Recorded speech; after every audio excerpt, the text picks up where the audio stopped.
tal? Sean bienvenidos a un nuevo capítulo del podcast Nuenza, con más temas interesantes. Si les gusta el contenido, denle like, suscríbanse, que esto es algo, vamos a decir, lo que está de moda de lo que vamos a hablar hoy. Pero antes de iniciar, me gustaría que mi invitado se presente él solo. Para quienes no te conozcan, ¿quién eres? Ok, bueno, pues gracias por la invitación, Ray. Mi nombre es Oscar Tello. Soy doctor en psicología y especialista en terapias contextuales de tercera generación. Básicamente es un tipo de teorías que en la parte de la psicología clínica pues nos ayudan a hacer el abordaje, la explicación y el análisis de la conducta, que se supone a lo que se dedica un psicólogo. Si hablas de generación, o sea, ¿cada cuánto tiempo sale en generaciones nuevas o qué show?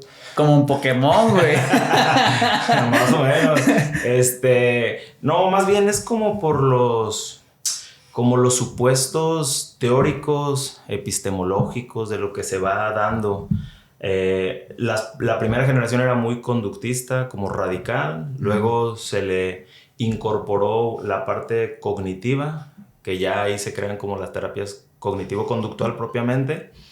Que al final alguien que sea psicólogo conductual, como a mí me gustaría ser o me gustaría identificarme, todo es conducta. Al final separar cognitivo-conductual, la cognición o la parte conductual relacionada con la mente, con las ideas, creencias, pues es también una conducta y está basada o está sometida a las mismas reglas y a las mismas variables, digamos, que si fuera una conducta visible. Entonces la tercera generación ya es como más contextualista, pone el énfasis en la interacción de la persona con los contextos y evidentemente pues las conductas internas, ¿no? Pensamientos, emociones.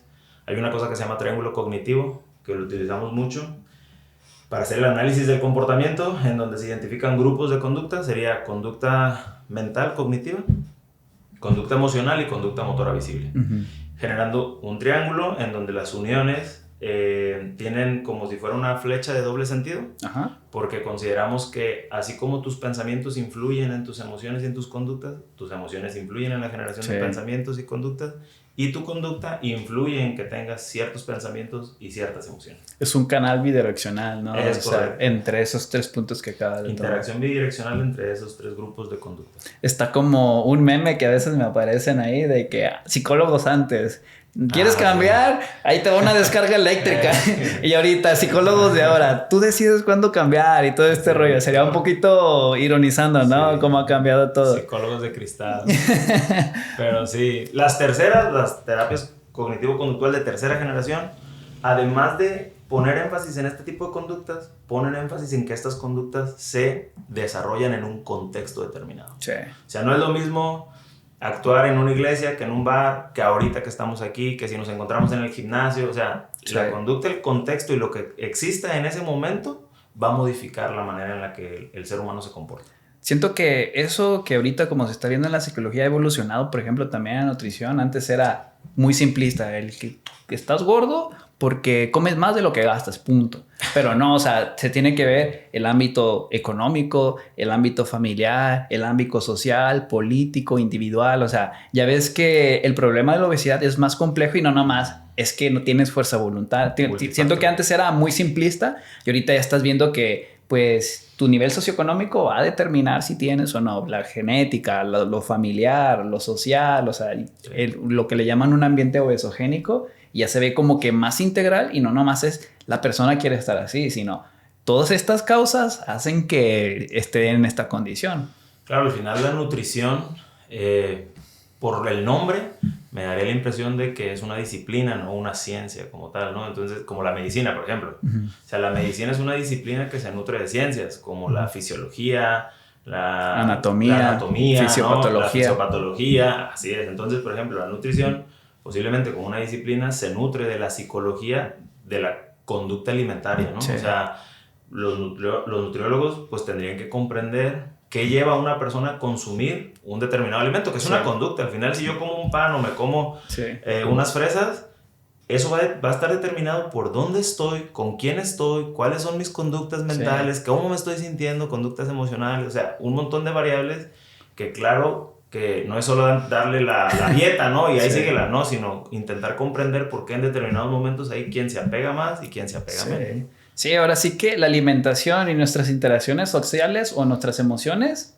están pegadas. Sí. O sea, 15 años, hay comida, hay pisto, güey. O sea, bodas, aniversarios, reuniones familiares, cumpleaños, o sea, todo está muy ligado. Incluso personas rompen, les da mucha hambre, ¿no? O sea, lo canalizan de esa manera. O se les inhibe el apetito también. Entonces sí, creo que la psicología a mí me gusta por todo pero se me hace muy complejo porque no lo entiendo a profundidad como alguien que la estudió, pero sí creo que van muy relacionados y a veces uno ahí en quien consulta, sin faltarle el respeto a tu profesión, como que le intenta así ver el porqué de las cosas. Ah, no, es que ¿qué estás haciendo en la tarde? No, pues estoy en la casa sin hacer nada. Ah, bueno, pues mira, podemos hacer eso, canalizarlo hacia mejores alimentos y bastante complejo. Sí. Yo creo que un nutriólogo, mientras más sepa de la conducta alimenticia o alimentaria, pues, o sea, va a hacer mejor su trabajo. Y justamente como en una entrevista que tú haces, pues indagar estas cosas, o sea, de la rutina, dónde estás cuando consumes el alimento, es preparado, es comprado, o sea, todas esas cosas con el objetivo de ofrecer, pues, un acompañamiento que realmente lleve a la persona, pues, a lograr ciertas metas, ¿no? Que es al final también lo que hacen los psicólogos, o sea, te dan tareas, te dan asignaciones que tú tienes que realizar y estamos al pendiente, les hiciste, no les hiciste. En cada una de las sesiones se analiza los obstáculos y esas cosas. En tu caso es muy resumido el tema de la alimentación. En un caso de la psicología, pues hablamos de un montón de conductas, que si es ansiedad, que si es depresión, que si es relaciones sociales, ¿no? Es más amplio. Sí, pero junto con pegado. Y para el capítulo de esta ocasión vamos a hablar, dije que era un tema de moda, porque creo que entre los memes y creo que el confinamiento del COVID que tenemos, yo creo que influyó en que desataran un poquito más problemas o situaciones psicológicas que antes no teníamos por el encierro, ¿no? Creo que sí vino a repercutir y vamos a hablar de ansiedad. Entiende qué es, por qué ocurre y cómo tratarla. Pero, ¿qué es la ansiedad? ¿Y por qué se está hablando últimamente tanto de ella? Creo que la película de Intensamente vino como que a señalarlo y ya había memes del perrito de que me da ansiedad y creo como que se ha tipificado un poquito más cuando antes no se mencionaba mucho. ¿Pero qué es y por qué crees que estamos hablando más de ella últimamente? Bueno, a ver, la ansiedad es pues, un conjunto de conductas.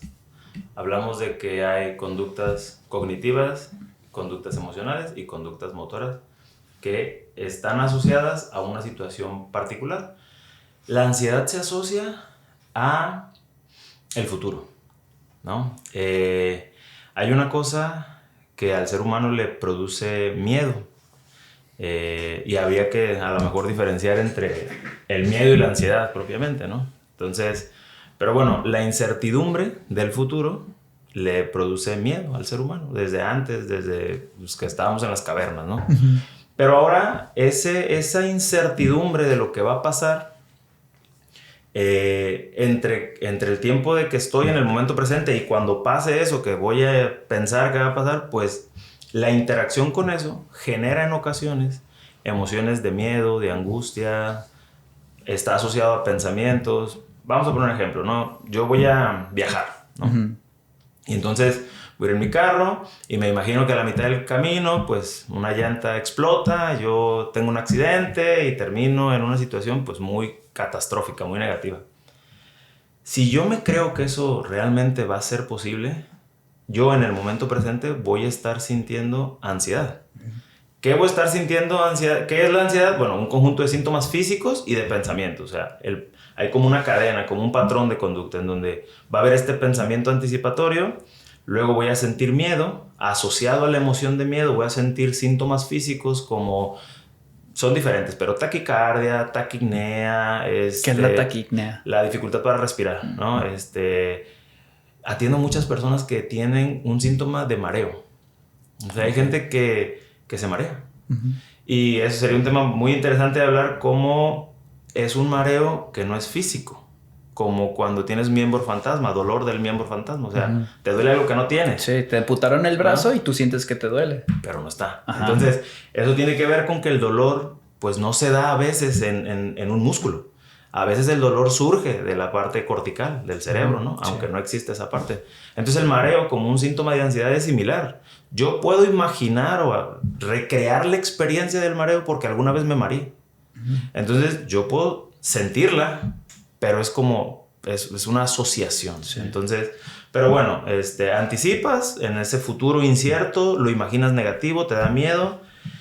Y ese miedo, pues genera síntomas físicos y luego, muy posiblemente, una modificación de la conducta. Hablamos de patrones de comportamiento cuando se asocian conductas. En este caso hablamos de un patrón de comportamiento en donde existe un pensamiento anticipatorio catastrófico que genera miedo, angustia, desesperación, frustración, un conjunto de emociones, ahí síntomas físicos, y eso retroalimenta los pensamientos, como habíamos hablado en este triángulo cognitivo. Entonces yo tengo un pensamiento, genero emociones, las emociones retroalimentan el pensamiento, tengo más pensamientos, tal vez más catastróficos, de más cosas a futuro, y eso en un punto determinado modifica mi comportamiento. Puedo llegar a llorar, que ya es una conducta motora visible, o puedo evitar, o... La ansiedad es como un espectro, podríamos llamarle, en donde hay a veces sensaciones muy leves ante algo incierto de futuro y sensaciones muy intensas como un ataque de pánico, por ejemplo, que ya es algo en donde los niveles de las emociones y de la percepción que estoy teniendo de ellas y de mis pensamientos es pues desbordante al nivel en el que pienso que va a atentar contra mi vida. Ok. Y vamos a decir que al yo imaginarme un escenario en un futuro que me va a afectar mi integridad física, como esto que habla de se me poncha una llanta, nuestro cuerpo reacciona y se prepara para esa situación donde desencadena estos signos o síntomas de acelera mi respiración o dejo de respirar, empiezo a sentir miedo, y eso a la vez hace que la bola de nieve se vaya haciendo más grande hasta que me desborde y caigamos en algo como un ataque de pánico y todo esto. Y es que habría que diferenciar entre una ansiedad normal, adecuada, por así decirlo, que tiene que ver con un miedo a algo real. Si yo voy caminando y de repente en la oscuridad veo que alguien en un callejón me empieza a seguir, y yo tengo un pensamiento anticipatorio, pero es una situación real, yo voy a experimentar los mismos síntomas porque mi cuerpo se va a preparar para, evolutivamente hablando, defenderme, luchar o huir. Que hay una tercera cosa que se llama hipoactivación. Las dos primeras son hiperactivación y la otra en determinado momento se llama hipoactivación, que es como los animalitos cuando se quedan inmóviles. Ok, que se paralizan. Ajá, se paralizan. Con el objetivo, pues también como en esa hipoactivación se trata de disminuir el sufrimiento. Ya es como un momento en el cual tú perdiste, como que llegaste a la idea de esto ya valió, entonces pues voy a tratar de como hipoactivarme, o sea, bajar como la percepción que tengo físicamente y que me duela menos, que sienta menos, o incluso me voy en la mente a otro lado, ¿no? Para que pues no duela, no haya tanto sufrimiento. Okay. Pero en este ejemplo del callejón, pues tú estarías ya con el corazón acelerado, incluso pues con sudoración y tal, porque a lo mejor te vas a correr, ¿no? En determinado momento.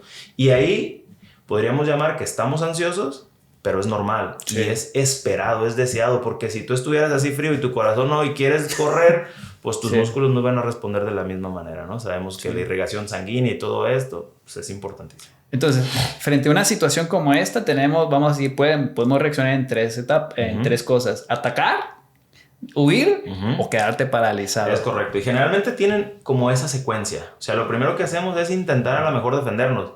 Pero cuando ya vemos que es imposible, porque al estar en la situación uno va analizando, entonces lo siguiente es como intentar huir. Sí. Pero si ya vemos que ya no puedo huir ni defenderme, me hipoactivo. Sí. Entonces ya me quedo, y víctimas de violación, por ejemplo, se genera hipoactivación. Ah, sí, que dicen, pues no me acuerdo qué pasó, y se quedan inmóviles y como tal, ¿no? Sí, sí. ¿Y crees que tenga que ver, por ejemplo, la personalidad en que se detone una a la otra? Porque, por ejemplo, a veces vemos videos de que asustan a alguien y su reacción es golpear, ¿no? Y otros salen corriendo y otros se quedan así paralizados, o sea, frente a la misma situación. ¿Crees que ahí, por ejemplo, como tú dices, esta triada o triángulo puede hacer que uno reaccione más hacia un lado o hacia el otro? Ahí la diferencia es la historia que tiene esa persona con ese tipo de situaciones. O sea, una persona que está, no sé, un policía, un militar, que tiene historia conductual, digamos, de muchas interacciones de este tipo, a lo mejor va a responder de una manera diferente porque ya ha aprendido a hacerlo, y los indicadores que ve en el contexto, pues los analiza, los interpreta rápido y tiene una respuesta que ya ha sido habilitado, capacitado a lo largo del tiempo. Alguien que nunca le pasa eso, pues va a reaccionar muy diferente. Sí. No tiene que ver tanto con la personalidad, sino con la historia que tienen respecto a esa situación. Okay. Sí, porque a veces vemos que unos, o sea, reaccionan mejor que otros, vamos a decirlo, dependiendo de la situación. Posiblemente porque esa persona ha tenido más experiencia en ese tipo de situaciones. Okay. Ya sea él o experiencia a través de observación, que también se puede, ¿no? O sea, entrenable mediante andar viendo que... Ajá, sí, ver a otros, ¿no? Que el aprendizaje por observación, pues es uno de los más potentes. Vale. Entonces, ¿podríamos decir que es una emoción normal o es un problema? No, en un cierto nivel es completamente normal. La ansiedad es algo que todos tenemos, todos vivimos. Yo, por ejemplo, ahorita, siempre que o voy a tener una presentación o voy a hablar con gente, me siento ansioso. Sí, claro. Incluso, pues, se me seca la voz, la boca, perdón, las manos, o sea... Pero, ¿qué pasa? Pues estoy aquí, estoy hablando y conforme va transcurriendo la entrevista, voy disminuyendo, se va haciendo cotidiano, punto. O sea, eso que estoy sintiendo, digamos, es todavía adecuado, normal, aunque aquí no hay un peligro, pero eso no tiene que ver con que aquí sea peligroso, sino con a lo mejor mi historia de interacciones, que si en algún momento lo hice mal, se burlaron y tal, o lo que tal vez estoy pensando. Y a veces la gente me dice, es que realmente no estoy pensando nada, ¿no? Pero yo me siento ansioso. Sí, el problema es que la conducta se automatiza. Sí. Entonces ya no es que tú lo quieras, ha habido una historia de interacciones que generaron respuestas conductuales automáticas, asociativas, y entonces es como de, pues así vas a responder, o sea, no lo controlas, pues. La mente trabaja asociativa y automáticamente en muchas situaciones. Lo que sí es lo que haces después. En lugar de salir corriendo, pues estoy aquí, estoy hablando, a lo mejor respiro, me calmo, pongo atención al momento presente. Entonces hay una que es normal, todos la vamos a sentir, es esperada, y luego sí, hay un trastorno o un conjunto de trastornos de ansiedad. Okay. Que ya es cuando estos síntomas, digamos, aparecen en momentos en donde posiblemente no tendrían que aparecer. Yo estoy a las 4 de la tarde viendo tele en mi casa y empiezo a sentirme ansioso. No hay absolutamente ningún indicador que me diga que algo está pasando y además empiezo a más. O luego ya es por todo. Salgo y en cualquier momento, en situaciones que antes no, ahora sí y tal. Entonces se empiezan a configurar, por ejemplo, un trastorno de ansiedad generalizada, que es una de las diferentes tipologías que hay, ¿no? Entonces, si es una emoción, sí la podemos clasificar la ansiedad como una emoción, así como la tristeza, el enojo, la felicidad, ¿o no? Sí. Sí, podría ser. O sea, es más compleja que solo una emoción. Haz de cuenta que hay emociones básicas y emociones como más elaboradas, ¿no? Okay. Entonces, esta es una emoción más compleja que implica sintomatología o síntomas físicos y también conductas cognitivas. Pero sí, podríamos decir que como parte de todo el combo hay una parte emocional. Ok. Entonces vamos a decir que es normal cuando me enfrento a una situación y presento esta aceleración, lucha, huida o quedarme paralizado. Ahí es normal. Pero cuando estoy en mi casa acostado o en otra situación donde no hay ningún peligro latente y empiezo a sentir eso, ahí ya podemos hablar de un trastorno de ansiedad. Simplificando. Sí, pero tiene que ver también con cómo lo enfrentes. Ok. O sea, el trastorno se da porque eso que sientes te lleva a tener una conducta que no te permite ser funcional en la vida diaria. Porque tú lo puedes sentir, pero si lo manejas bien, no va a ser un trastorno. ¿no? Sí, ya. Como hablamos de que ahorita yo lo estoy sintiendo, pero estoy aquí. ¿Quién se dio cuenta? A lo mejor un poco, pero pues con el tiempo pasa y punto, ¿no? O sea, no va a ser un trastorno ahí. Entonces lo empiezo a sentir yo ahorita y te digo, ¿sabes qué? Ya me voy y me voy. Ahí ya sería un problema. Es correcto. Ya cuando te impide desarrollar lo que sea que estés haciendo cuando esté sucediendo para tus actividades normales. Cuando hay un control de eso que estás sintiendo y pensando sobre la conducta motora que te aleja de objetivos que tú tienes. Vale. Básicamente. Muy bien. ¿Causas y factores? ¿Por qué se genera la ansiedad? ¿Qué puede provocarla? O sea, ya pues, hablando como trastorno, poniéndole a nombre y apellido trastorno de ansiedad. Porque ya vimos que la ansiedad por sí sola es normal. Sí, normal. Pues en ocasiones hay eventos que podríamos decir traumáticos, como muy intensos, que pueden desencadenar miedo. Pero lo que hace que se configure un trastorno es la manera en la que tú enfrentas las emociones o la manera en la que tú te relacionas con esto que sientes. ¿Qué tanto control tiene esto para llevarte a un comportamiento que, volvemos al punto, te aleja de los objetivos que tienes o de las cosas que quieres hacer? Y ahí entra una cosa que se llama trastorno de evitación experiencial. El trastorno de evitación experiencial es cuando tú evitas experiencias. Las evito. Básicamente, o sea, cuando la gente empieza a tener ansiedad hacia determinadas cosas que lo caracteriza el miedo, pensamientos anticipatorios, miedo, la gente tiende a resolver esto evitando. Ok, entonces yo, no sé, si voy a exponer y tengo miedo porque voy a ser juzgado, porque me voy a trabar, mejor no lo hago, ¿no? Si voy a una entrevista de trabajo y tal, mejor no voy. Esto, mejor no. Y entonces empiezo a dejar de hacer cosas. O luego la gente que atiendo es que me sentí mal en el jardín. Mejor no voy al jardín. Y es que me sentí mal en el gimnasio. Mejor no voy al gimnasio. Y entonces al final termino en mi casa sin ir a ningún lado porque el único lugar donde me siento seguro es en mi casa. Sí. Cuando realmente en tu casa pues también puedes sentir ansiedad porque el pensamiento anticipatorio puede surgir por cualquier cosa. Okay. Entonces, luego de ahí hay ciertas conductas de control. Haz de cuenta que en este patrón de comportamiento hay pensamiento anticipatorio, miedo, todo el conjunto de síntomas físicos que pudieras experimentar a partir de esto. Y hay dos conductas, control y evitación. Evitación es el que me acaba de decir. Lo que acabo de decir. Pero hay control. Por ejemplo, yo atiendo a gente que a lo mejor la ansiedad está asociada a síntomas físicos, siente que se le va a subir la presión. Evidentemente es un pensamiento anticipatorio, es que me estoy sintiendo mal, la presión elevada. Entonces, ¿qué hago? Como un mecanismo de control, me tomo la presión.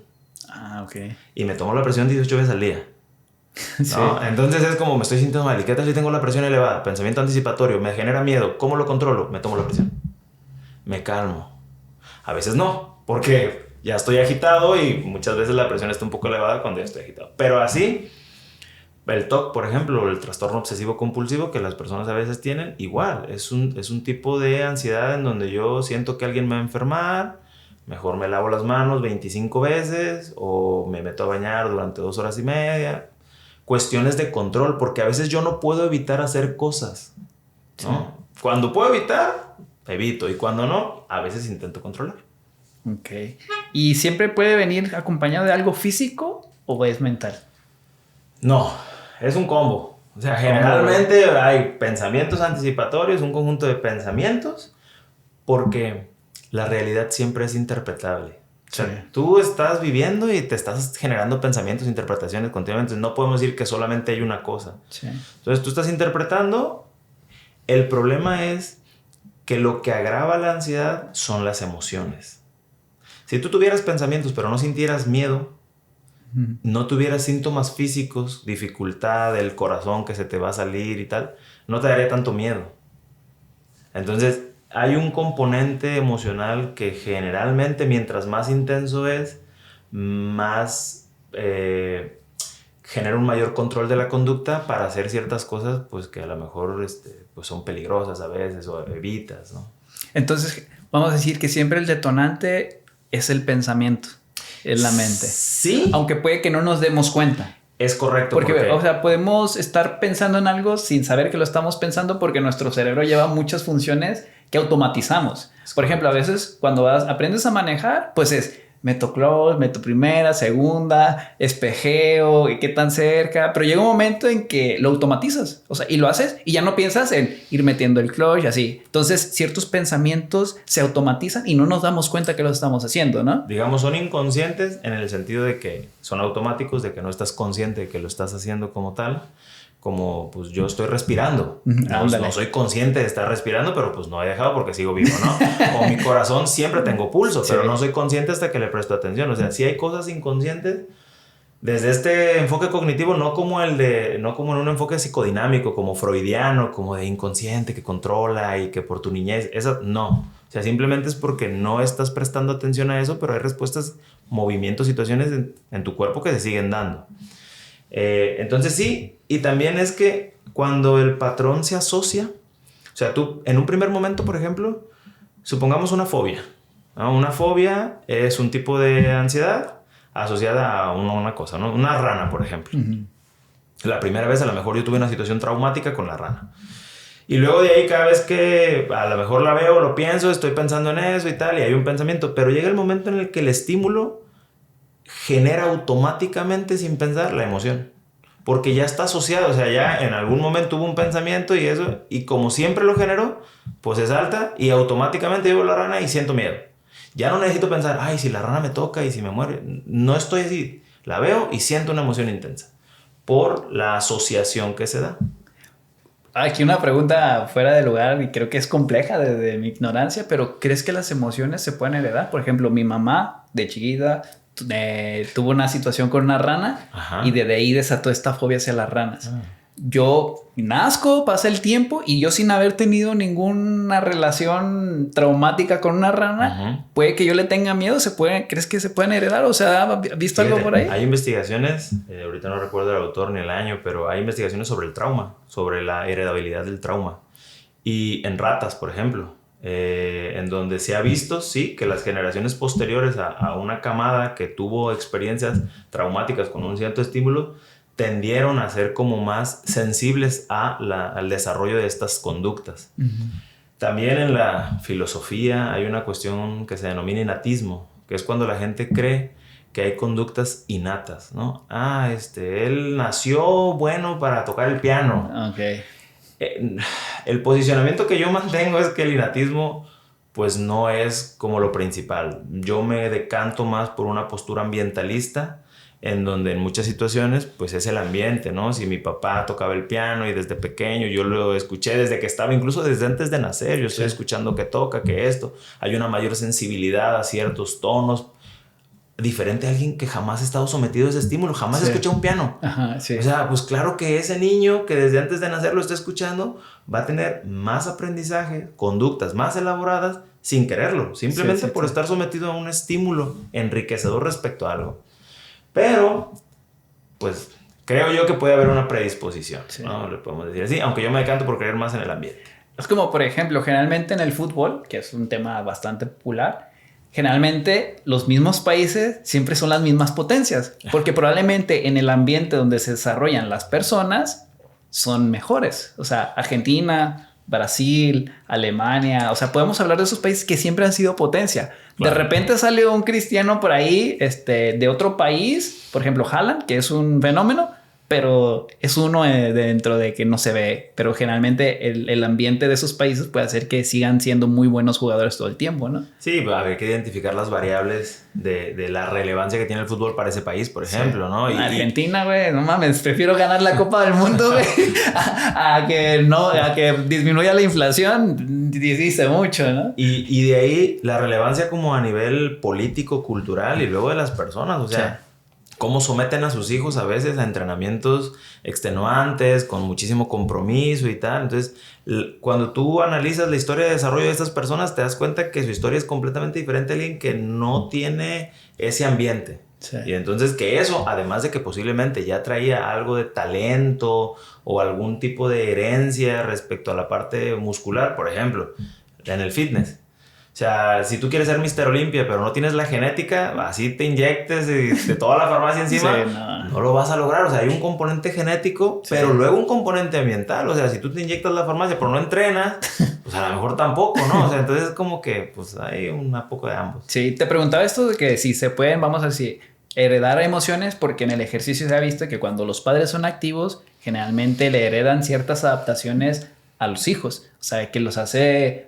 mejor, más resistentes, dependiendo del deporte. O sea, sí se ha visto que se traslada hacia la descendencia. Y tendría sentido evolutivamente porque tuvimos un encuentro con un volcán, pues vamos a irnos todos lejos del volcán. Y cuando yo pues no quiero estar cerca del volcán. Y como tú dices, es todo un grupo de factores, pero pues nos sirvió para sobrevivir. Y no se me haría descabellado. O sea, sí.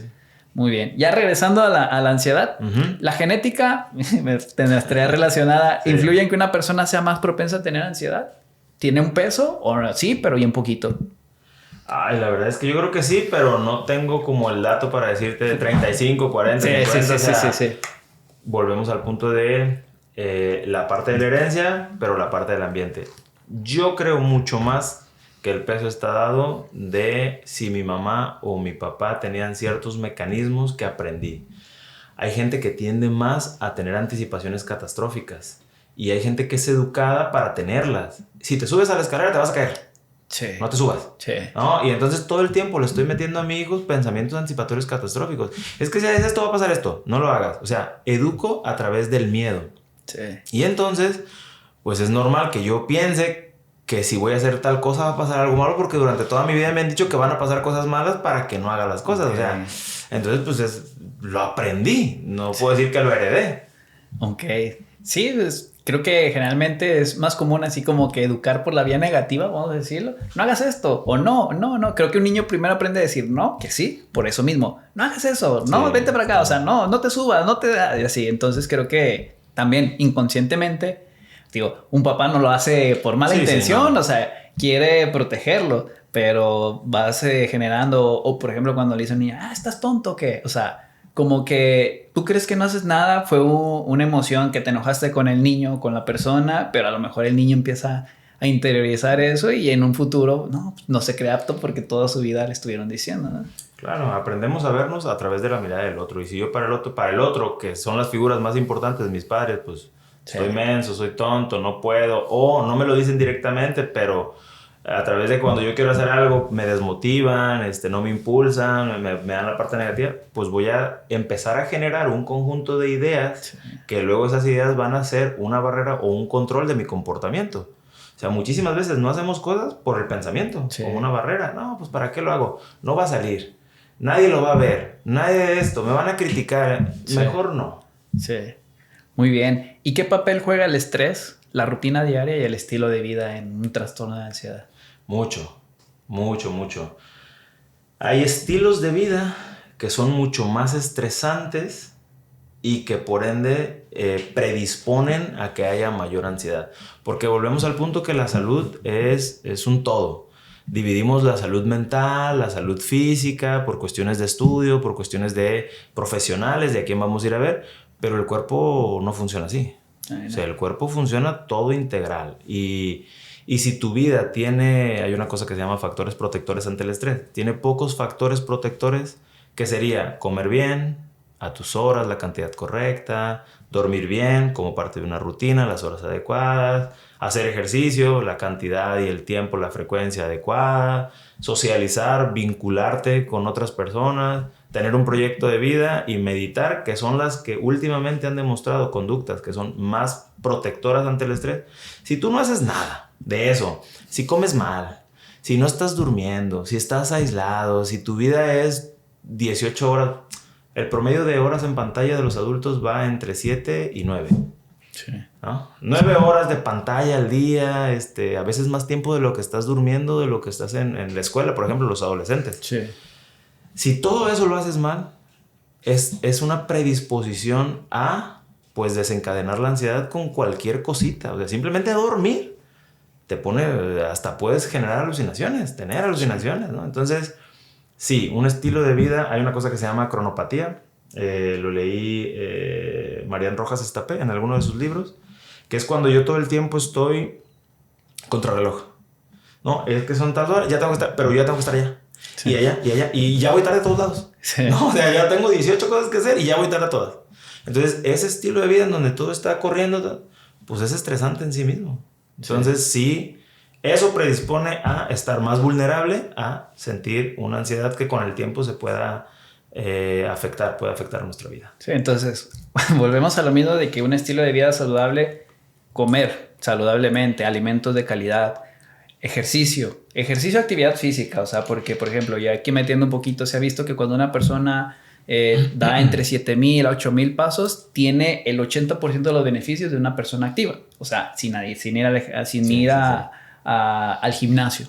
Con que camines mucho en tu día a día, eso ya te va a ayudar mucho.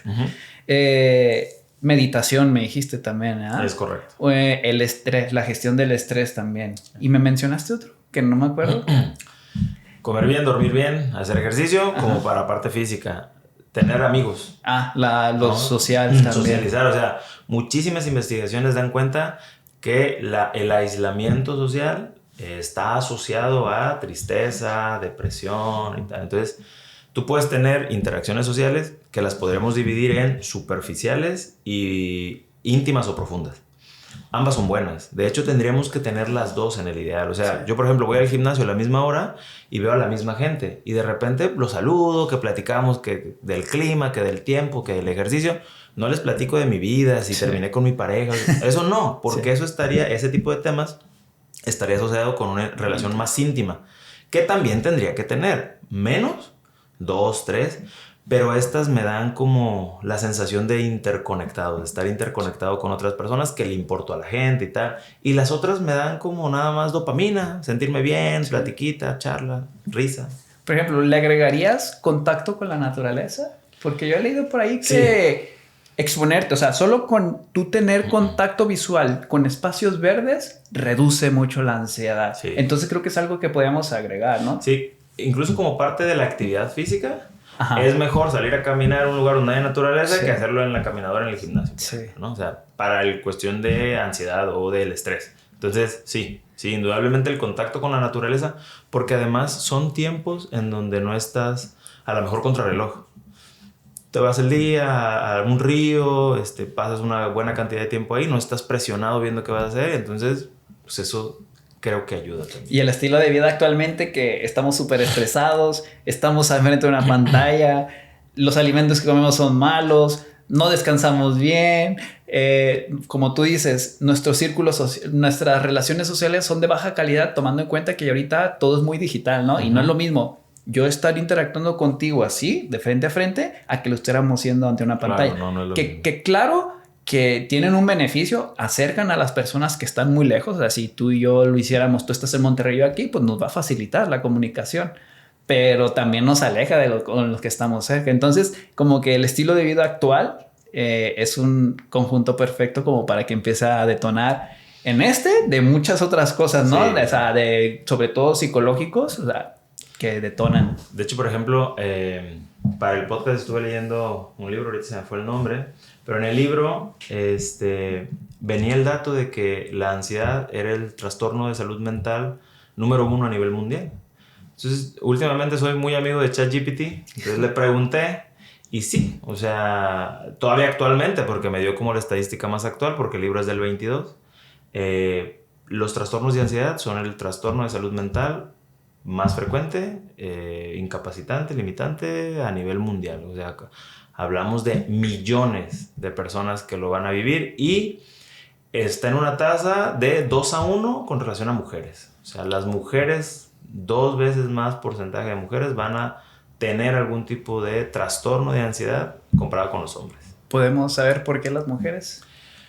Ay, pues yo creo que son un montón de variables. Un montón de variables, desde culturales, conductuales, estereotipos, lo que se espera de la mujer, la manera en la que son criadas, y luego eso genera pues un conjunto de comportamientos y las expectativas que se tienen del género de ellas, que también eso determina el comportamiento. O sea, hay muchas variables que posiblemente influyen para que ellas tengan una interacción con los mismos estímulos que los hombres de manera a lo mejor más aprensiva, más ansiosa, más preocupada, que tal vez los varones, que sería diferente, ¿no? Sí, digo, porque por ejemplo, es curioso cuando una mujer te platica un chisme, o sea, no, y pasó una mujer con un vestido rosa y de repente se tropezó y así, y tú eres de, pues se cayó Juan, y ya, ¿pero por qué? No sé, se cayó, o sea, es curioso cómo nuestra manera de comunicarnos en ellas son muy específicas y nosotros somos muy sencillas de, no, pues Juan terminó con su novia. ¿Por qué? No sé, terminaron y ellas te platican todo el contexto de 3 años para atrás y todo eso. O cuando te peleas con tu novia de que te acuerdas que el 23 de abril del 2020 hiciste esto y tú, no me acuerdo que me puse ayer. O sea, creo que todo eso puede involucrar, ¿no? O sea, es correcto. Que aunque queremos igualdad en muchas cosas, individualmente o como sexo opuestos, sí tenemos nuestras diferencias, tanto físicas como conductuales o psicológicas, ¿no? Es correcto, sí hay diferencias. Y ahora, signos y síntomas o señales. ¿Cuáles son los signos y síntomas más comunes de alguien que pueda presentar ansiedad? Hablando de conducta cognitiva, pensamientos anticipatorios, catastróficos, negativos, ¿no? Como la ansiedad está relacionada con el futuro, con lo que todavía no pasa, que yo tengo un plan y a lo mejor estoy pensando qué va a pasar, o sea, hay un componente cognitivo en donde yo pienso cosas negativas con relación a un estímulo. Si yo le tengo miedo a la lluvia, por ejemplo, y entonces estoy en mi oficina y veo que se empieza a poner así como nubladón, Ese estímulo, yo ya estoy pensando, va a llover y va a llover bien fuerte y las calles y me voy a atorar y el carro. Entonces, ese primer componente está presente. Después ese te lleva a experimentar miedo. Mientras más intensos sean los pensamientos, y hay una cosa que se llama fusión cognitiva. Dentro de la terapia de aceptación y compromiso, que es una terapia de tercera generación, que yo utilizo como base para el tratamiento, hablas de flexibilidad psicológica y de habilidades para la flexibilidad psicológica. La primera sería de fusión, que es cuando nos separamos de los pensamientos y emociones para no asumirlos como verdad y que no nos controlen, ¿no? Entonces, lo primero es que hay un estímulo, las nubes, una interpretación y un pensamiento anticipatorio, pero ahí tiene que haber fusión cognitiva, es decir, me lo tengo que creer realmente. Aunque yo no pueda predecir el futuro, yo me termino creyendo que esto que estoy pensando es así, ¿no? De fusión sería tener la capacidad de separarme y decir, pues sí, pero a lo mejor no llueve, solo estoy viendo las nubes. ¿Qué te parece si mejor verifico en alguna app de pronóstico y tal? Y que a veces eso incluso también se equivoca porque se va a llover en Colima 3 horas. Pues sí, pero a lo mejor en una parte nada más, ¿no? Entonces, total, tendría que ver eso, me lo tendría que creer, se generarían emociones o una conducta emocional y ahí síntomas físicos. Como te digo, son amplios. Los más comunes es pues, sentir mi corazón acelerado, las dificultades para respirar, la sudoración, ahí puede haber dolor de cabeza, puede haber mareos, a veces cuestiones de visibilidad, dependiendo del nivel de intensidad que yo tenga ya en el momento de la ansiedad, pues pueden haber muchos síntomas físicos. Hay unos como más comunes, pero luego hay gente que esto, pues en ti, sí. O sea, a lo mejor no en todos los demás, pero en ti, por alguna situación, sí, en ti se configura ese síntoma. Sí, es lo complejo de que a veces unos reaccionan de una manera. Es correcto. Generalmente todos confluyen en los más comunes, pero hay otros que se salen y me da comezón en la cabeza, sí, ¿no? O sea, y bueno, estás así y estás rascando, y pues eso no es común, o sea. Y cómo pudiéramos, para alguien, creo que es algo que una persona que no ha sentido un ataque de ansiedad es muy difícil de comprender. A esa persona, ¿cómo tú podrías decirle qué se siente? ¿Hay una manera así como para que intenten, o sea, como con alguna analogía para que esas personas logren empatizar o ser conscientes de qué se siente? Porque luego me ha pasado a mí de que, no, pues tengo ansiedad. Y las personas que no lo entienden lo minimizan. Ay, güey, no seas ridículo. O sea, ese tipo de cosas. ¿Crees que hay una manera de que puedan como que podamos llevarlos hacia eso y más o menos puedan imaginarse? Pues es que a lo mejor habría que tener la diferencia entre un ataque de ansiedad y una ansiedad menor en este espectro, ¿no? O sea, yo creo que cuando tú piensas que algo malo va a pasar, yo creo que todos en algún momento hemos pensado que algo malo va a pasar. O sea, alguien se enferma y de repente lo ves muy mal y piensas que se va a morir y es alguien muy importante y ahí puedes sentir esa ansiedad, esa preocupación, ese nerviosismo. Ahí es ansiedad, ¿no? Ante un evento que tú anticipas que va a pasar. Es muy diferente un ataque de ansiedad. La diferencia es que en el ataque de ansiedad tú piensas que te vas a morir, básicamente. O sea, se genera un bucle ya diferente. El primero es, pues, pensando en una situación ajena a ti, ¿no? Las nubes, una rana, lo que sea. Pero luego eso genera síntomas físicos que entonces ya yo me centro en el síntoma y me da tanto miedo el corazón y lo siento tan acelerado que digo, me va a infartar, me voy a morir y llamo a la ambulancia y todo. O sea, el nivel de miedo que se genera es muy grande y realmente es justamente eso, pensar que atenta contra tu vida. Entonces, a lo mejor las personas que no han experimentado un ataque de ansiedad, porque es común sentir ansiedad normal, pero un ataque, no todo el mundo ha llegado a ese nivel, por los mecanismos de afrontamiento que tienen cuando empiezan a sentir eso. Hay gente que dice, pues no pasa nada y tal. Lo deja y ya no escala, ¿no? Entonces, si esta diferencia, pues, no sé, como si te fueras a morir, básicamente. Ajá. O sea, si han experimentado una experiencia en el que sintieron que su vida corre peligro, es lo más similar a eso, solamente que a lo mejor ellos lo experimentaron en un evento que era real, pero acá no había como una situación realmente que atentara contra tu vida. Hay cuenta que eso que pasaste en un accidente de carro que sentías que ibas a morir, lo estás sintiendo sentado en tu casa viendo la tele. Sí, por ejemplo. Así más o menos. Sí, porque creo que es muy complicado hacer entender a una persona cuando Sí. pasan ese tipo de cosas y no lo... sí es complicado. La parte de la empatía, ¿no? Sí. Desarrollarla. ¿Se presenta igual en niños, adolescentes y adultos o puede ser diferente así, dependiendo la edad? Creo que sí, es diferente en niños que en adultos. ¿Sí se dan niños? Sí, sí. Sí, Yo pensaría que no, o sea... sí. En los niños es más una cuestión de miedo. O sea, el miedo está más presente. Okay. O sea, entonces, por ejemplo, hay ansiedad, trastorno de ansiedad por separación, que es pues este miedo que tengo pues de separarme de mis padres, por ejemplo, de separarme de una figura con la que tengo un apego muy, muy cercano, muy importante. Entonces, lo que más se da en los niños es sentir miedo, angustia, y en función a eso una modificación de la conducta. Querer estar más pegado a esa persona, querer estarla viendo, incluso en algún momento cuando los bebés, la mamá se va o el papá y entonces todavía no tienen la idea de que va a regresar. No digo que eso sea ansiedad, pues, pero sí es un miedo. En los niños, hablando 7, 8, 9, como el lenguaje a lo mejor no es tan robusto a veces como el de los adultos y el lenguaje configura la realidad, entonces influye mucho y se queda a un nivel más fisiológico y comportamental. Pero sí hay ciertas diferencias. Si vemos cambios comportamentales, por ejemplo, que mi hijo que se comportaba de una manera empieza a algo de la noche a la mañana, de un día a otro, a hacer cambios que no sale, llora mucho, de la nada, quiere estar todo el tiempo pegado a una persona, a la mamá, o sea, eso no es bueno. Esos cambios así de la nada no son buenos y algo está pasando y tendríamos que indagarlo. Ok. ¿Y en adolescentes y en adultos sería muy similar?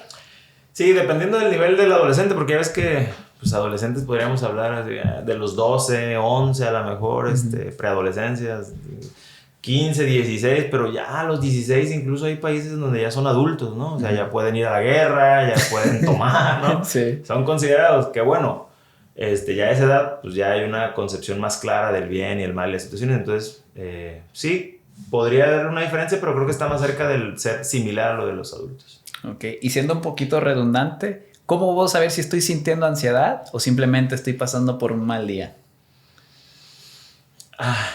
Cuando hablamos, ok, volvemos al punto. En esa pregunta tendríamos que hablar de trastorno de ansiedad. Sí. Porque, pues, ansiedad... Normal. Sí, puedes tener un mal día y seguramente estás sintiendo ansiedad porque estás pensando que va a seguir y que está... Sí. Pero, ya con la configuración de un trastorno, pues hablamos de que eso es mucho... haz de cuenta que uno de los indicadores es el tiempo. O sea, tú estás sintiendo eso diario o muy seguido o muy intenso y además estás teniendo cambios de conducta que te alejan de los objetivos que tienes. Entonces, ahí ya hablamos que se empieza a generar patrones. O sea, a lo mejor tú, el primer mal día no pasó nada, pero luego empezaste 3 días, 5 días y además ya empezaste a, pues mejor no hago, no voy. Ahí ya hablamos de que empieza a haber un problema que si no lo atendemos, esta manera en la que tú estás resolviendo el miedo o la ansiedad te va a llevar a que se intensifique. Ok. Entonces, cuando empieza a modificar tu conducta, antes que hacías comúnmente y las empiezas a evitar o cosas por el estilo, ahí ya es un problema. Es un problema. Porque tu vida se va a ir haciendo cada vez más pequeña. Vas a dejar de hacer y de salir y de estar en contacto y entonces vas a terminar aislado en casa y eso pues no es bueno para la salud. ¿Y cómo la diagnosticas? Básicamente pues hay como indicadores. O sea, el famoso DSM-5 TR, creo, en la versión más actual, pues ahí vienen indicadores, ¿no? O sea, te dice, ¿está experimentando esto? Básicamente en una entrevista clínica o hay ya guías específicas con preguntas de sí, ¿no? Y ahí te dan un puntaje y listo. ¿Es por observacional o autorreporte que tú reportas o a través de lo que tú lo dices? Entonces vamos a decir, es como un cuestionario que un profesional tiene que aplicar. Ajá, podría ser, o en una entrevista, cuando ya un profesional tiene el contexto de cuáles son los indicadores y además de que tú le estás platicando qué está pasando, pues ahí también te podría diagnosticar. Sin embargo, yo estoy un poco en contra del tema del diagnóstico como la parte hegemónica del tratamiento. Un diagnóstico no es un tratamiento. No. Y además me gusta mucho la frase de La categoría diagnóstica describe, pero no explica. ¿Esto qué quiere decir? Si tú vas con un profesional y te dice, tienes depresión. Ok, ¿por qué tengo depresión? Es que, bueno, estás triste, no sale. ¿Pero por qué? Porque tengo depresión. Sí, pero ¿por qué? Porque estoy triste. Oh, pues entonces se vuelve como un círculo sin salida en donde realmente tú no estás entendiendo o explicando por qué tienes esos síntomas que tú dices descriptivamente en una categoría, porque la categoría es como si fuera esto, pero adentro hay como que se expande y son un montón de cosas. Como okay. un iceberg. Ajá, describe. ¿Pero por qué? O sea, ¿por qué te dio o por qué estás viviendo un periodo depresivo? ¿Por qué terminaste con un trastorno de ansiedad cuando la ansiedad es normal? O sea, ¿cómo acabaste en este punto en donde no sales de tu casa? No porque tengas ansiedad, o sea, ahí nos metemos en una cosa que se llama análisis funcional de la conducta, que hacen los psicólogos, pues, cognitivo-conductual, conductistas. Y es justamente hacer un análisis, pues, de la historia de interacciones que tú has tenido a lo mejor desde cuando empezó esto a cambiar, y entonces identificamos cuáles son los estímulos y sobre todo cómo los estás afrontando. Y el estilo de afrontamiento es lo que generó el problema. O sea, cómo tú lo estás resolviendo, esa manera de resolverlo es lo que generó el problema, porque no está resolviendo nada, lo agrava. Entonces tú como que no eres partidario de ponerles la etiqueta. No. O sea, yo trato de decirles, ok, ¿cuál es el problema? Pues el problema es que tú estás lejos de donde quieres estar en la vida, te sientes triste, no estás cumpliendo con Ok, ¿cómo lo logramos? ¿Cómo lo cambiamos? Más allá de que eso lo pueda categorizar en un trastorno de ansiedad generalizada, o a mí esa categoría, ponerla, no me gusta. Okay. Porque luego se genera una fusión cognitiva con la categoría y luego la gente llega 3 años después de que el psiquiatra le dio un diagnóstico y me dice, es que yo tengo depresión. No, a lo mejor hace 3 años tenías, ahorita tal vez ya no, porque no es una enfermedad, es un trastorno. Y como algo que se trastorna es algo que no funciona bien y luego a lo mejor puede volver a funcionar bien, pues bueno, a lo mejor ahorita ya no estás viviendo en depresión y tienes conductas relacionadas con la depresión, pero tú te quedas en tu cabeza con tengo depresión. Te quedas con esa etiqueta. Tengo y depresión. Como si no sirves y no sirvo y ahí te quedas y es más difícil de salir. Entonces mejor si no, hay gente que está bien, bueno, te la doy, pero tienes que entender que no es para toda la vida, es transitoria, nos vamos a encargar de que se cambie y punto, o sea, no le hagas mucho caso. Creo que también cuando les pones una etiqueta así como dices, como la medicina tradicional, me duele la cabeza, me tomo una pastilla y se me quita. Entonces lo que buscan es como que un camino fácil, entre comillas, porque no es fácil, para solucionar un problema sin yo esforzarme absolutamente nada, ¿no? O sea, tengo depresión. Pues me dan antidepresivos y ya. O sea, no hago nada, no hago este trabajo de introspección, vamos a llamarlo, no empiezo a corregir o a sanar lo que lo está causando y se van por ese lado, ¿no? Porque me pasa también en nutrición, o sea, una persona, ¿y un suplemento? O sea, no, o sea, alimentación, ¿hay suplementos que sirven? Sí, pero no estás así porque no tengas el suplemento, ¿sí? O el medicamento. Es por un cúmulo de cosas que tienes que ir corrigiendo. A lo mejor empieza con la pura alimentación, o a lo mejor empieza con dormir bien, o a lo mejor empieza con hacer ejercicios. Y ya, entonces creo que queremos todo rápido, inmediato, y queremos que una pastilla nos solucione todo sin hacer nada. Y creo que también las personas pueden caer en eso. Es una enfermedad, vamos a decirlo, que quiero que se cure con una pastilla cuando realmente en algo tan complejo como la psicología, pues no funciona así, ¿no? No, y más que la psicología, pues es la ciencia que estudia el comportamiento humano. Entonces, a mí la gente me dice, ¿tú medicas? No, el cambio, la atención para un trastorno, ya cuando alguien llega con un trastorno de ansiedad o un trastorno de evitación experiencial, que es no hago cosas, que en la ansiedad sería ahí parte de lo mismo, pues es el cambio de conducta.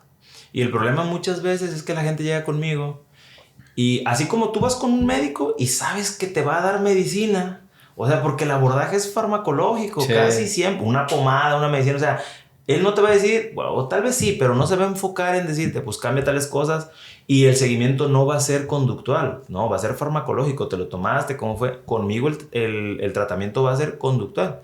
Y llega la gente y no quiere hacer cambios de conducta, ¿no? Es que mira, no, es que no me gusta. Es que mira, no, es que ya lo intenté, pero no. No, es que estoy re bien así. Es que entonces, si tú llegas conmigo con un estilo de vida que generó el estado en el que estás y tú no quieres cambiar nada, ¿cómo me pides que modifique yo esa parte? Sí. Es muy complicado. Sí. O sea, ¿cómo quieres obtener resultados diferentes haciendo lo mismo? O sea, si eso te ha llevado a donde estás, ¿no? Además, en las investigaciones que comparaban diferentes grupos de intervenciones, por ejemplo, en la cognitivo-conductual, hay una parte en donde se hace una reestructuración cognitiva, se llama. O sea, identificamos la manera en la que tú interpretas la realidad y buscamos modificarla. O sea, si es muy aprensiva, pues buscamos que sea más realista, más racional. Pero cuando se equiparan grupos, se ha visto que lo que más potente es el cambio de conducta. O sea, las técnicas de modificación de comportamiento en donde tú te expones a hacer cosas es muchísimo más potente porque volvemos al triángulo cognitivo. Si tú cambias un comportamiento, si tú vas al gimnasio, eso va a haber un cambio de pensamiento, de ideas, de creencias y emocional. Generación de neuroquímicos que van a hacer que te sientas diferente y tal. Entonces, todo abona, pero sí tiene que haber un cambio de conducta. La siguiente pregunta, me gustaría responderla de una manera muy sencilla porque lo hemos dicho mucho. ¿Cuándo es recomendable buscar ayuda de un profesional? Cuando mis pensamientos anticipatorios me están cambiando mi conducta a hacer cosas que antes hacía. Es correcto. Entonces, ya cuando tengo esto, ya necesito ir a buscar un profesional que me ayude a... Básicamente son dos los criterios. ¿Te sientes mal? O sea, hay un malestar emocional y tienes problemas en los diferentes contextos en donde estás. No puedo hacer las cosas, no las hago bien. Entonces, me siento mal y además tengo problemas en mi casa, con mi familia, en mi trabajo. Entonces, ahí hay que buscar ayuda. ¿Y qué tratamientos hay para esto? Pues básicamente serían 3. Con un psicólogo sería el análisis de la conducta y la modificación de la conducta.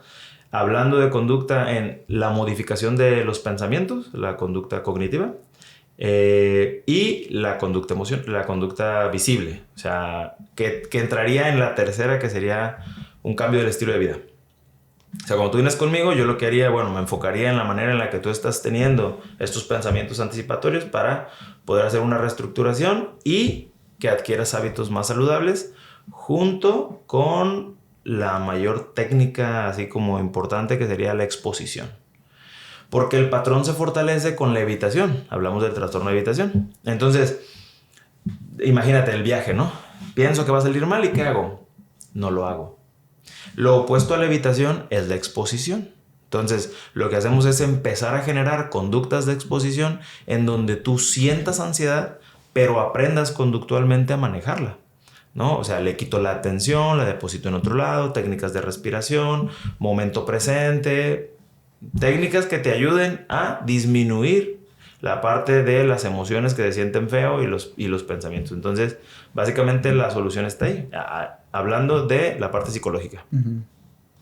Y está la parte farmacológica, evidentemente. También puedes ir con un psiquiatra y el psiquiatra pues te va a dar algunos fármacos que en ocasiones van a ser coadyuvantes de la atención psicológica. El ideal es que primero acudieras con un psicólogo, viéramos la parte conductual y si por alguna razón no, pues ya pudiéramos tener un acompañamiento farmacológico y seguir con la parte conductual.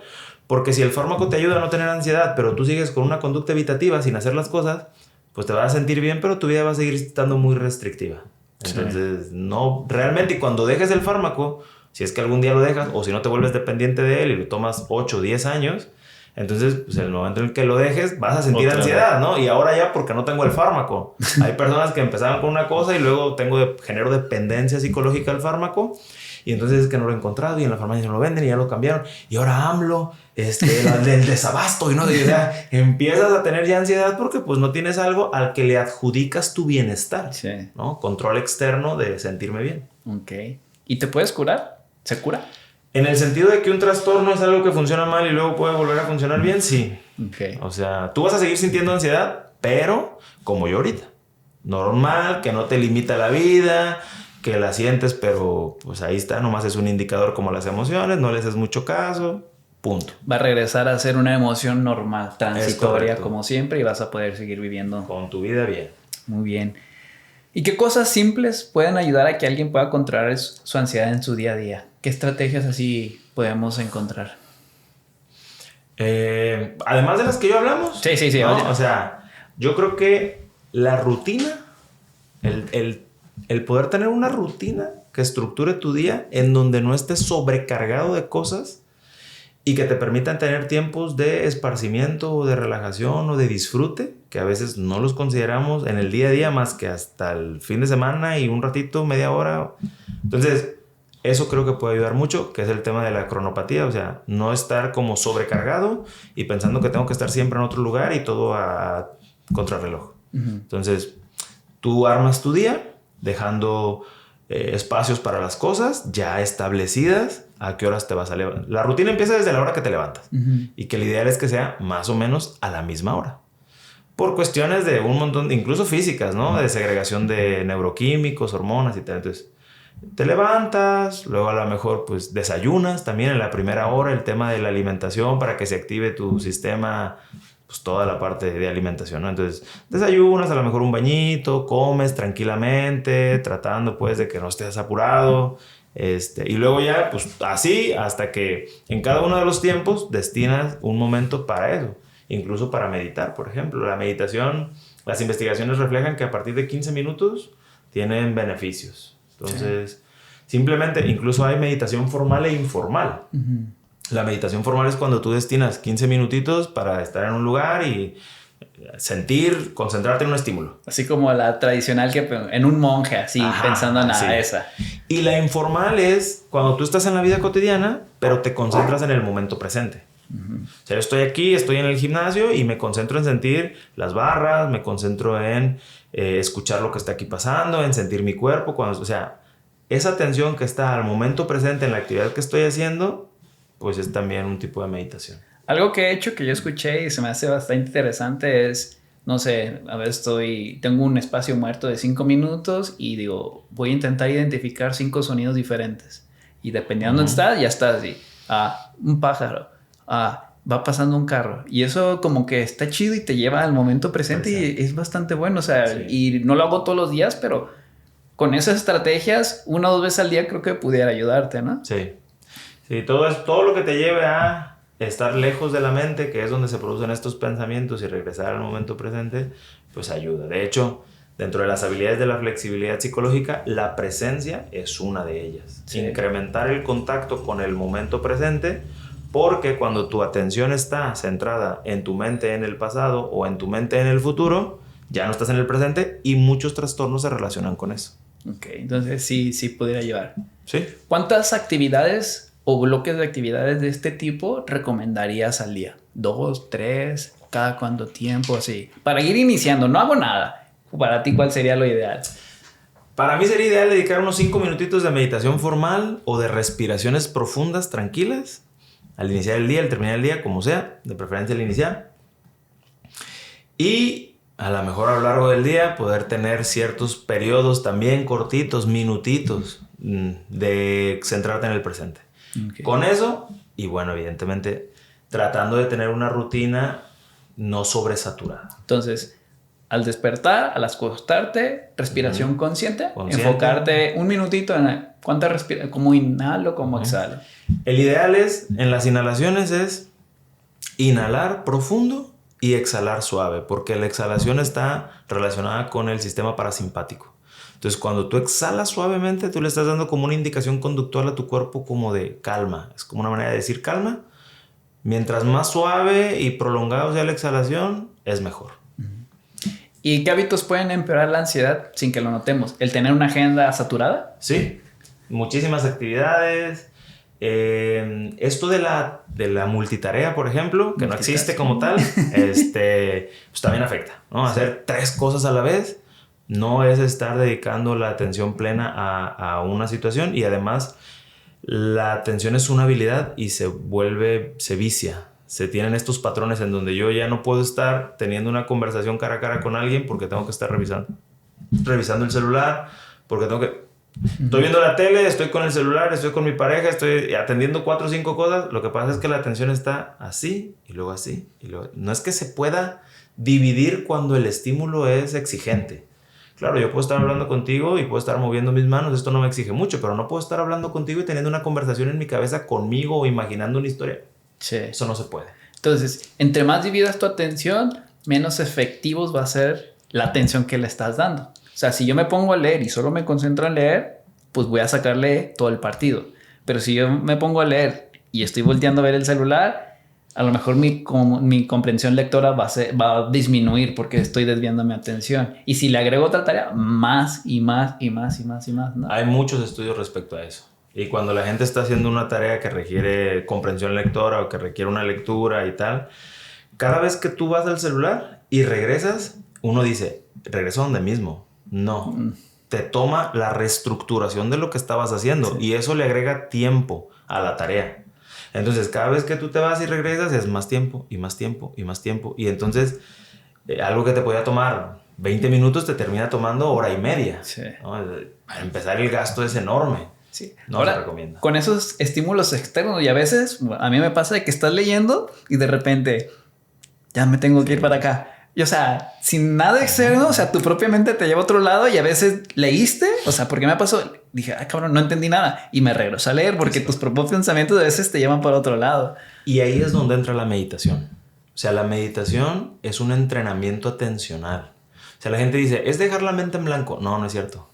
La meditación es que tú te sientas y dices, voy a centrar mi atención en mi respiración, en cómo cada vez que respiro, mis hombros y mi pecho se elevan, o mi estómago se mueve, o cómo se siente la respiración al ingresar por mis fosas nasales. Y concentro mi atención ahí. Y va a haber un patrón normal. Me concentro y estoy sintiéndolo. Me voy a distraer. Y me voy a dar cuenta y me voy a regresar. Si tú esto lo practicas, como cualquier habilidad, con el tiempo vas a ser capaz de permanecer más tiempo en un estímulo, más fácil darte cuenta que te fuiste y más rápido regresar. Entonces estas distracciones van a ser menos y no te va a tomar 5 minutos, porque a veces nos vamos y con la idea, sí, y la persona nos está hablando, yo sigo leyendo, decodificando, y pero sí, sí, ¿dónde estoy, no? Sí, es un músculo que se trabaja. Sí. Y actualmente las redes sociales luchan por mantener nuestra atención, bueno, ¿no? O sea, y por eso cada vez los videos tienen más estímulos. O sea, un corte de toma cada 3 segundos para la atención y ruidos y todo eso. De hecho, por ejemplo, con los bebés. O sea, cuando las personas someten a sus hijos a la interacción con dispositivos, hay gente, Meli Melon, por ejemplo, veía el otro día una chica que hace como divulgación también y decía, bueno, hay gente que, por ejemplo, mete a bebés, les ponen el programa y donde ven que se distraen, le meten más luz, le meten cambio, para que no haya ningún tipo de distracción y esté todo el tiempo. Entonces, no, eso es terrible para ellos. Lo atrofia hacia la vida. Digamos que sí, porque estás compitiendo en la vida con algo muy monótono, con cosas más lineales y una caricatura que tiene tanto brillo, tantos colores, tantos cambios, pues competir con eso está difícil. Es como con la comida. Por ejemplo, si tú te comes unas sabritas, o sea, tienen un sabor muy intenso, te comes un pepino, pues, bueno, mames, voy a querer comerme las papitas, claro, ¿no? Sí, o sea, porque el umbral de sabor está acá arriba. O una sandía, que es una fruta dulce. Si tú te tomas una coca y después le vas y le das una mordida a la sandía, no te sabe a nada, güey. Entonces estamos compitiendo en ese lado, en los estímulos psicológicos y aquí en alimentación, donde los alimentos ultraprocesados tienen un sabor acá y te generan mucho placer, donde las verduras, por ejemplo, que es el grupo más rezagado, pues no te sabe a nada, o sea, porque estás acostumbrado a tener tu paladar a tope, ¿no? Tal cual. ¿Y cómo puedo ayudar yo a alguien? Por ejemplo, te empieza a dar ansiedad. ¿Qué nos puede decir? ¿Cómo lo podemos ayudar a la persona? Yo creo que lo que mejor se podría hacer es que si en un momento determinado la persona pudiera estar teniendo como un ataque de ansiedad, que es el momento más intenso, hay que tratar de regresarlo al momento presente. Eso es lo ideal, o sea, un acompañamiento en donde no lo juzguemos, sea empático, sea compasivo y tratar de que su atención esté centrada fuera de su mente. Porque si mi atención está fuera de la mente o fuera de mí, yo voy a dejar de percibir intensamente mis pensamientos y mis sensaciones. O sea, como no se divide, entonces pues voy a sentir menos eso que estoy sintiendo mucho. Yo, por ejemplo, les explico a las personas, o sea, hay que hacer esto. Técnicas, pues cualquiera que te permita centrarte en otra cosa. O sea, tú puedes ir contando hojas en los árboles, o oír las piedras, o hablarle a una persona. Luego alguien me decía una vez, es que le hablé a mi hermana, pero yo seguía sintiendo. Bueno, pero ¿quién estaba hablando? Es que la que estaba hablando era ella. No, pues error. La que tiene que estar hablando eres tú. Sí. Por ejemplo, tú le hablas y le dices, ahí te va, te voy a platicar lo que hice a lo largo del día y empiezas a recordar. A ver, ¿cómo me levanté? ¿A qué horas me levanté? ¿Qué ropa tenía? ¿Qué hice después? Entonces, ¿dónde está tu atención? En tratar de reestructurar el día y ya no estar sintiéndose. Es como una lucha para sacarla de donde está. Entonces, eso, una vez alguien fue conmigo y me dijo, fui con otra psicóloga y me recomendó que cuando tuviera ansiedad, agarrara un hielo y me lo pusiera en la mano y lo sostuviera lo más que pudiera. Teóricamente hablando, pues va a funcionar. ¿Por qué? Porque ¿a dónde se va a ir la atención? O sea, me está quemando. O sea, es como cuando estoy sintiéndome muy mal y me corto. Sí. ¿No? Me corto. Si está profunda, veo sangre, me asusto, no sé qué, tengo que hacer algo, y ya se me olvidó lo que estaba sintiendo. Pero no es la mejor. O sea, si entiendes la lógica, puedes emplear cualquier otra que te lleve a sacar tu atención dentro de ti y ponerla afuera. O sea, pero bueno, se le dice, si tienes un hielo cerca, pues no siempre vas a tener una fábrica de hielos, ni vas a tener una hielera, bueno, pero que tú entiendas qué es lo que tú tienes que hacer. Entonces, si yo estoy sufriendo, llevarme a mi presente y concentrarme en algo y concentrarme en eso, aunque puede que mi mente me esté sacando... Te va a estar sacando. O sea, yo voy a decir, voy a sentir como mis dedos tocan mi piel y de repente ya estoy otra vez, darme cuenta y llevarme otra vez hacia acá. Por eso la meditación es importante. Sí. Porque si tú ya lo practicaste, es como si tú vas a jugar fútbol, pero nunca juegas. Y quieres hacer un tiro y meterlo en el ángulo, pero nunca lo practiqué. O sea, ¿cómo voy a pensar que lo voy a lograr? No, no lo vas a lograr. Pero si tú lo hiciste 600 veces, la probabilidad de que lo logres es mucho más grande. Entonces es lo mismo. O sea, si yo ya entrené mi atención para depositarla y mantenerla donde yo dije, cuando yo tengo un ataque de ansiedad va a ser mucho más sencillo. Luego hay técnicas, por ejemplo, hablarte en voz alta en tercera persona. O sea, como si si yo me estuviera hablando a mí mismo, ¿no? A ver, Tello, cálmate. Y como si hubiera una persona, repetir una palabra, por ejemplo, calma, en bloques de 30 segundos. Por ejemplo, digo, calma, calma, calma, calma, calma, calma, calma, calma, calma, calma, calma. Y así 30 segundos. ¿Por qué? Pues nuevamente, porque la atención en dónde está, pues es en la repetición de la palabra y así tal. Pero todo eso, en el fondo, la lógica es la misma. Tienes que poner tu atención en un estímulo diferente para bajar lo que estás sintiendo. Ok. ¿Y cómo puede una persona empezar a cuidar su salud mental desde hoy? Creo que ya lo hablamos, pero en resumen. Mejorar su estilo de vida, ¿no? Comer bien. Lo más difícil, ¿vale? Porque no me dijiste, tómense este medicamento y ya, me lo pones bien difícil, güey. Comer bien, dormir bien, hacer actividad física o ejercicio, tener relaciones sociales cercanas y positivas, un proyecto o actividades que te enganchen a la vida y meditar. Y con eso solucionas mucho de los problemas. Estamos de acuerdo que va a haber problemas que ni eso lo va a poder. Cuando ya hay un neurotransmisor que ya no lo está funcionando por X motivo, se desfasó ahí un gen, o sea, ya no va a haber de otra, ¿no? Pero el 80-90% de los problemas psicológicos, pues ponerles, se van a solucionar con eso. Pero fíjate, los vas a evitar, pues. Sí, claro, pero aún así, si tú tuvieras una condición física y tienes todos estos factores protectores, el impacto va a ser menor. Sí. Va a haber un impacto, pero va a ser menor. Sí. Estas conductas de las que dije, bueno, además hay conductas que no lo mencioné, pero bueno, que a lo mejor sería ya un poquito más difícil porque es el tema de la reestructuración cognitiva o el tipo de relación que tengo con los estímulos, que ahí que me ayudaría, pues a lo mejor terapia psicológica o leer algunos libros que hablen sobre esto para empezar a modificar mis pensamientos. Pero si eso no, y haces todo lo demás, igual va a ayudar. Sí. Va a ayudar bastante. Muy bien. ¿Dónde te podemos encontrar? Quienes quieran trabajar contigo, tus redes, todo lo que haces. Pues estoy en TikTok, en Facebook, en Instagram. La verdad es que como no lo reviso mucho, no me las sé. Oscar Tello, básicamente, si ustedes le ponen yo las pongo aquí. Ajá, seguro las van a encontrar. TikTok, Instagram y Facebook. Son las que más uso. Últimamente lo que hago pues es subir videos en TikTok, aunque últimamente casi no lo he hecho por cuestiones laborales, pero... Toma más tiempo del que te imaginas. No, y eso que yo no hago cortes ni nada. O sea, yo nada más preparo un tema, medio lo escribo y lo leo y como queda. Pero ya hacer cortes, edición y eso no me alcanza la vida, sí. ¿No? Entonces, pero es lo principal y en todas van a encontrar mi teléfono. Además tenemos con otros profesionales, tenemos un centro que se llama Centro Psicopedagógico STEAM.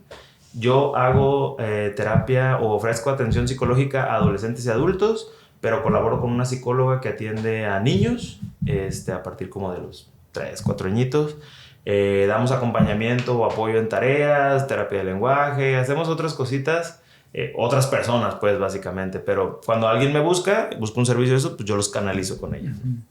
Ok, entonces, ¿te especializas en algún trastorno, alguna patología mental o cualquier, o sea, general? Es que las teorías de tercera generación, por ejemplo, la terapia de aceptación y compromiso, es una, digamos, metateoría. O sea, es una teoría que permite explicar casi todos los fenómenos psicológicos.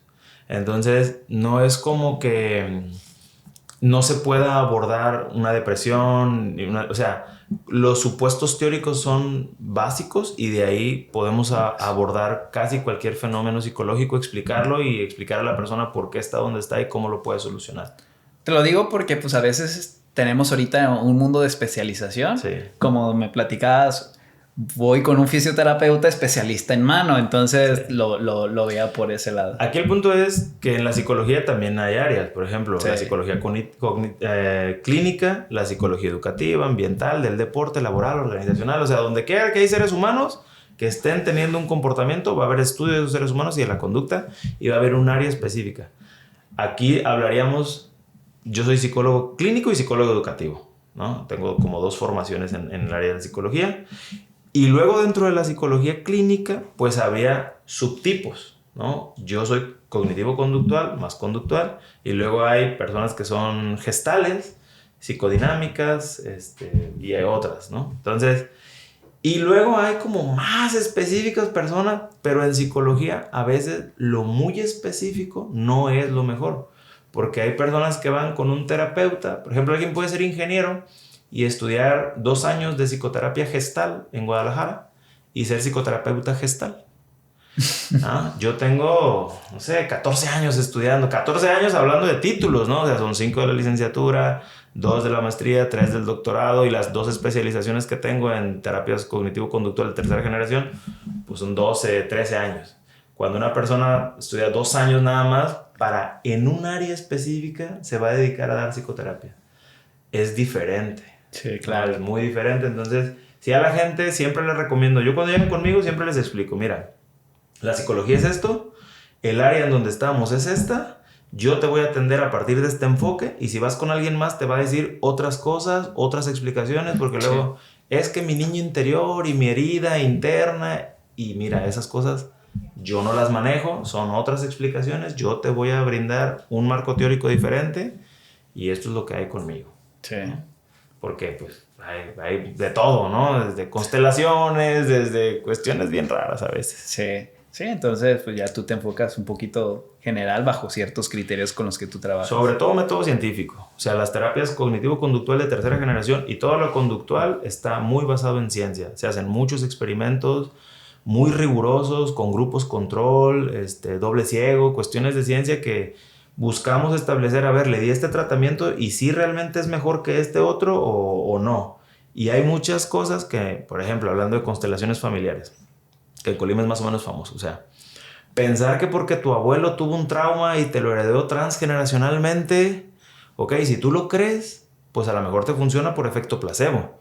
Pero ¿cómo lo comprobamos con ciencia? ¿Cómo realmente sabemos que eso va a ser por eso y no por otra cosa, porque tú crees o por otra variable? O sea, eso es lo bueno de los métodos científicos, que buscan comprobar. Te ahorran dinero, te ahorran tiempo en ocasiones. Sí. Entonces, cada quien. Sí, claro, en este reino del Señor hay de todo. Si te sirve, pues bueno. Exactamente, es como por ejemplo a mí, oye, la mesoterapia. Mira, yo no soy partidario de eso. Si no arreglas la base de cajón, pues no te va a servir. Ahora, si tú estás dispuesto a gastar el dinero, sientes que te sirve y no tiene ningún problema, dale. Pues o sea, pero no dejes por lado lo que yo te estoy dando, claro. bla, bla, bla, bla. Y sí, o sea, yo tengo esa apertura y no, estás bien pendejo, güey, no hagas eso. Yo no caigo en eso, pero sí hay gente que es así, ¿no? Sí, no, pues mira, el efecto placebo está muy estudiado y la verdad es que sí, o sea, sí genera modificaciones positivas. Sí. Hasta un cierto nivel. Entonces, si tú estás creyendo que eso te ayuda y realmente te está ayudando o tú crees que te está ayudando, mira, date, ¿no? Exactamente. también con el efecto nocebo, que sería el efecto contrario, que también tiene su efecto positivo, vamos a decirlo. Sí, no. El efecto nocebo sería, solo para que la gente que no lo identifica, sería aquella sustancia que no tiene realmente ningún tipo, químicamente hablando, de la capacidad de ejercer una modificación, pero la ejerce. El nocebo sería negativamente y el placebo sería positivamente, ¿no? Sí. Te dan una bolita de azúcar en lugar de un fármaco y tú piensas que te estás curando. Placebo, ¿no? O te dan una sustancia que no tiene nada, pero te dicen, hay una cosa que se llama muertes de vudú. Entonces en África un brujo te maldice y la gente se enferma, se pone mal, hasta se muere. Sí. No hay nada. Efecto es la nocebo. creencia. Sí. Es correcto. ¿Algo más para agregar, Oscar? Nada, Ray, pues agradecerte la invitación y aquí la colaboración y pues estamos a la orden. No hay nada que agradecer, siempre es muy interesante hablar de estos temas. Bueno, a mí en general la salud me gusta y gracias a ti por tu tiempo, tu conocimiento, y pues muchas gracias. Creo que es la tercera vez que grabamos un capítulo y esperamos... La segunda, creo. Tercera. ¿Sí? Sí. Que la memoria es mala. Sí, pero espero que no sea la última y poder tocar temas a futuro de diferentes con respecto a la psicología. Excelente. Entonces, sin nada más por agregar y si se quedaron hasta el final, muchas gracias. Suscríbanse, denle like. Si tienen algún tema o quieren que inviten a alguien, ahí déjenlo en los comentarios y nos vemos en la próxima.